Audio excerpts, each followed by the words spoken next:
September 11, 2001, nearly 3,000 Americans were killed in a single morning. In response, the United States launched the War on Terror, a global military campaign aimed at destroying extremist groups and preventing another attack on American soil. More than 2 decades later, the war has reshaped nations, cost trillions of dollars, and taken countless lives.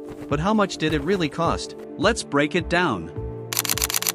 The most devastating cost of war is human life. According to Brown University's Costs of War project, over 46,000 Afghan civilians were killed directly by war violence between 2001 and 2021, when including indirect deaths caused by hunger, disease, damaged infrastructure, and displacement. The total could exceed 100,000. The organization Iraq Body Count estimates more than 200,000 civilians have been killed in violence since the 2003 invasion. Some broader academic studies suggest total war-related deaths, direct and indirect, could range between 500,000 to over 1 million. The Syrian conflict has killed over 500,000 people, according to war monitoring groups. The US was one of several international actors involved.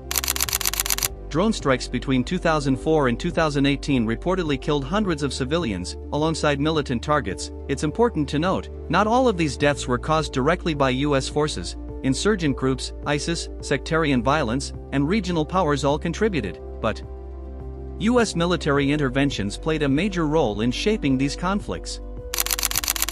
War is not only measured in lives, but in dollars. The war on terror has cost the United States an estimated $8 trillion, according to the Costs of War project. That includes military operations, veterans care, homeland security expansion, interest on borrowed funds. For comparison, that's more than the GDP of most countries on Earth. More than 7,000 U.S. service members were killed in post-9/11 wars. Over 30,000 veterans of these conflicts have died by suicide since returning home. Tens of thousands more live with physical injuries and PTSD. For many American families, the war never truly ended.